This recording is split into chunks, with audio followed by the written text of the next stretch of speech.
阿夫迪夫卡大捷，乌军击毙俄军超过3000名士兵，俄军第90装甲师全军覆没。在阿夫迪夫卡战场，俄军只在北翼取得了一定的进展，损失却十分巨大。第41军、第74旅以及第90坦克师已经失去战斗力。问题来了，俄军为什么要进攻阿夫迪夫卡？乌军具体战果又是如何？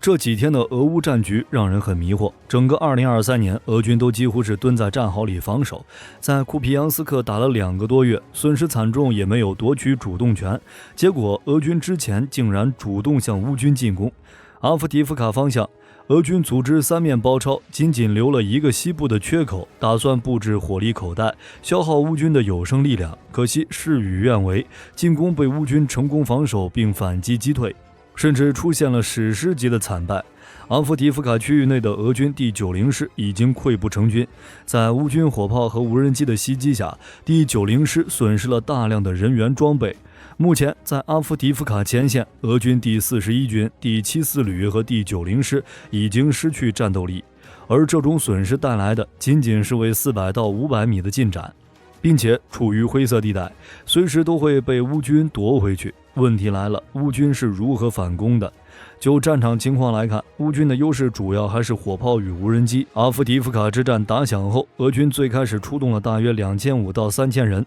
以及250辆装甲车辆，分别从阿夫迪夫卡南部与东北部发起进攻，还有飞机负责火力支援。只是俄军这样不要命的冲锋，等于给乌军送人头。俄军机械化纵队发起攻击时，在战线前5到10公里的不同进攻路线上，就遭到乌军第7旅和第228炮兵团的伏击。由于这里的地形开阔，远程火力一打一个准儿，俄军整个装甲纵队基本被全歼，损失1810人，211辆装甲车辆。担任前锋的风暴 Z 士兵在阿夫迪夫卡的第1道防御线就被全歼了。因为战机是低空飞行，俄空天军的战机直接撞上了乌军的防空武器，反倒被击落2架苏25。出现这种情况的原因无非就那几点：缺乏有效炮火支援，信息作战平台落后，缺乏有效协同。就战场情况来看，俄军无法有效协同步兵和战术单位，并且在缺乏火炮支援以及排雷设施的情况下强攻，基本上只能被乌军火炮挨个点名。甚至说，乌军在巴赫穆特方向的火炮也转向轰击阿夫迪夫卡，同时乌军还切断了格尔洛夫卡与亚西努瓦塔的联系。没有后勤补给，俄军很难继续在阿夫迪夫卡发起进攻。对于俄军来说，不惜任何代价坚守下去是一件极其亏本的生意。蹲在战壕中的结果只有死路一条。但是毫无章法的进攻在战场上只会死得更快，集中起来的俄军远比在战壕中分散的俄军好打。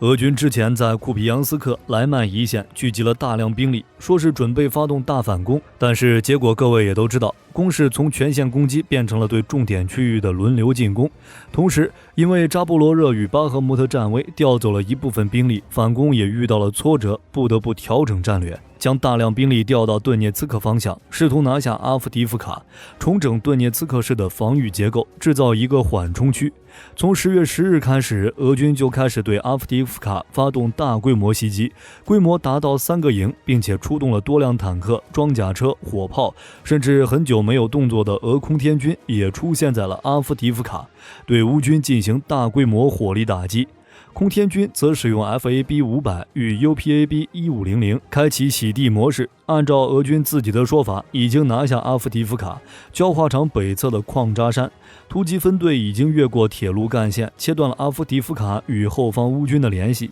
不过事实上，俄军确实到达了铁路那里，但并没有实现具体突破。乌军提前知道了俄军这次行动，特意调集巴赫穆特方向的炮兵前来增援。至于矿扎山，最初确实被俄军占据了。俄军进攻矿扎山的主力部队是第8集团军第114摩步旅，也就是原顿涅茨克民兵第11摩步团，但也有精锐的散兵部队协同。俄军方面消息称，围绕矿扎山的激烈战斗持续了整整1天，期间俄军航空兵和炮兵对矿扎山进行了火力支援，最终拿下了这个小高地，并逐步清除了高地上的乌军。这一方向目前判定为攻击得手，但进攻部队的伤亡较大。矿扎山也是最初3天俄军最大的战果，这座小山比周边高出40到60米，是阿夫迪夫卡后方最重要的制高点，可以俯瞰整个阿夫迪夫卡地区，包括铁路线、乌军弹药、物资和人员补给、伤员后送等等，全都依赖阿夫迪夫卡内部的铁路线。俄军夺占这座矿扎山，切断铁路线，确实能占据一定的优势。只是就俄军在阿夫迪夫卡前线的实力来看，没什么主力，以第一军和动员起来的部分动员兵团为主，在遭到巨大损失的情况下，能不能守住这座矿扎山都是两说。最近有消息传出，俄军已被赶出阿夫迪夫卡北部的矿扎山，火力军觉得大概率是真的。这段时间，俄军损失已经超过3000人，数百辆装甲车辆被摧毁，战力被削弱到了一个极点。在乌军炮火的袭击下，根本守不住。就目前的战场情况来看，俄军经过这几天的进攻，已经无法正面突破阿夫迪夫卡，于是打算使用与巴赫穆特同样的战术，从两边进攻，逐步夺取中心。不过，乌军已经派遣大诺沃谢尔卡方向的第3一机步旅前来增援，巴赫穆特方向的炮兵也已经增援到阿夫迪夫卡，俄军注定要无功而返。当然，这并不意味着乌军胜券在握，压力还是很大的。乌军能不能采取进一步的行动，主要取决于乌军的资源。虽说俄空天军战力不行，但是在没有 ATACMS 与 F-16的情况下，乌军的地面部队想要突破，还要部署更多的兵力。如果俄军继续增兵，阿夫迪夫卡的危险会继续增加。就算是乌军的火炮再强，也不可能一个排抵抗对方一个团。这就有一个问题，俄军在阿夫迪夫卡吃了那么大的亏，会不会继续在这个方向增兵？或者说，俄军为什么要攻击阿夫迪夫卡？俄军在冬季攻势中把主攻方向向南移至阿夫迪夫卡与马林卡一带，目标十分明确，通过主动出击持续消耗乌军野战兵力。其推进战术的最大特点就是多点开花，重点突出，从而牵制乌军，使对方不能寻找突破战线的方法，也不能轻易抽调人员去支援其他战场。只是乌军在这里的力量不会比北部差，很快就取得了阿夫迪夫卡保卫战大捷。如果俄军接下来的进攻依旧毫无所获，那么他们会选择新目标，或者是放弃。让火力军来说的话，俄军还是从阿夫迪夫卡撤退比较好，损失实在是太大了。就结果来看，俄军隐瞒了袭击阿夫迪夫卡的损失，并夸大了袭击的成果。根据战争研究所的报道，自10月10日以来，俄罗斯武装部队共占领了 4.52 平方米的面积。战场的情况基本上就是前进了3公里，又被打退3公里，然后再次循环，没取得多少成果，损失却一天比一天多。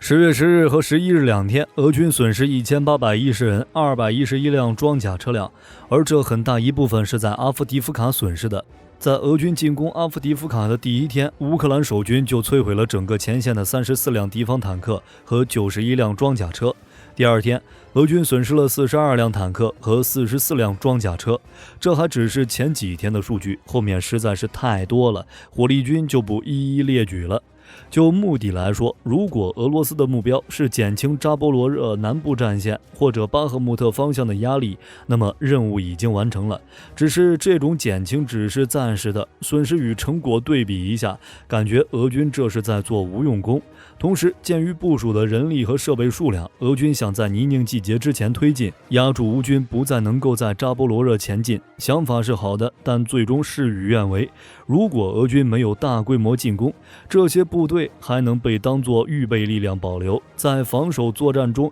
或许能发挥更大的作用。除了阿夫迪夫卡之外，黑海舰队那边也有新鲜事发生，有一艘2019年才服役的军舰爆炸。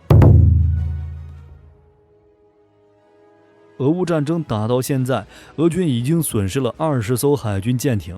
前段时间，俄军黑海舰队主力舰22160型导弹护卫舰帕维尔德尔扎文号巡逻舰在塞瓦斯托波尔港外触雷后沉没。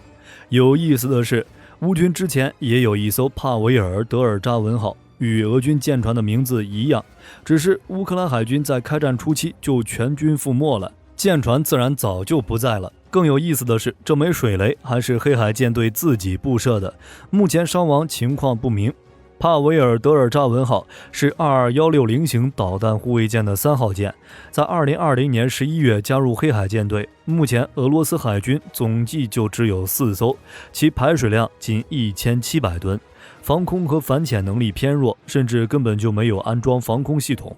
俄乌战争爆发后，俄军曾在后方直升机甲板上临时安装了陆基道尔防空系统。不过需要注意的是，虽然帕维尔德尔扎文号排水量不大，但是火力挺猛的，属于俄军近年来发展的海基巡航导弹发射平台，可以装备8枚口径导弹，用来打击陆地目标。俄乌开战之后，乌军最警戒的就是这类军舰，持续在战报上标注军舰动态、导弹数量，并且以各种方式打击与破坏。没想到这次俄军自己把它炸了。可惜的是，该消息没有什么实质上的证据，俄罗斯国防部或黑海舰队也没有对此发表任何评论。不过根据以往的惯例，就算这个消息是真的，出于士气因素的考虑，俄罗斯也不会做出官方回应。总的来说，俄军对于阿夫迪夫卡的进攻大概率是趁中东乱局、乌军缺乏有效支援、缺乏弹药之际向乌军发起的攻击，从而夺取战场主动权。不过就结果来看，俄军的行动已经失败。值得一提的是，俄军也已经意识到自己很难完成夺取阿夫迪夫卡的目标。在遭遇重大损失之后，俄罗斯也改变之前的措辞，表示俄军正在阿夫迪夫卡、库皮扬斯克以及扎波罗热前线进行积极防御。按照战争研究所的说法，俄军将在阿夫迪夫卡附近的进攻行动描述为积极防御，而不是积极战斗行动，可能是为了降低民众对俄罗斯取得重大进展的预期。就火力军来看，俄军安静的等待失败或许是最好的选择。就比如在梅利托波尔的附近，乌军已经开始挖掘新的战壕，阻止乌军继续前进。相对来说，这个方法更适合俄军，最起码不会排队送人头。但到底有没有用，不好说。在兵力不足、缺乏武器装备的情况下，俄军已经进退两难。好了，本期视频到这儿就结束了。各位觉得俄军为什么进攻阿夫迪夫卡？欢迎在视频下方留言，大家一起讨论。如果内容有不对的地方，也可以在下方指正。我是火力军，下期见。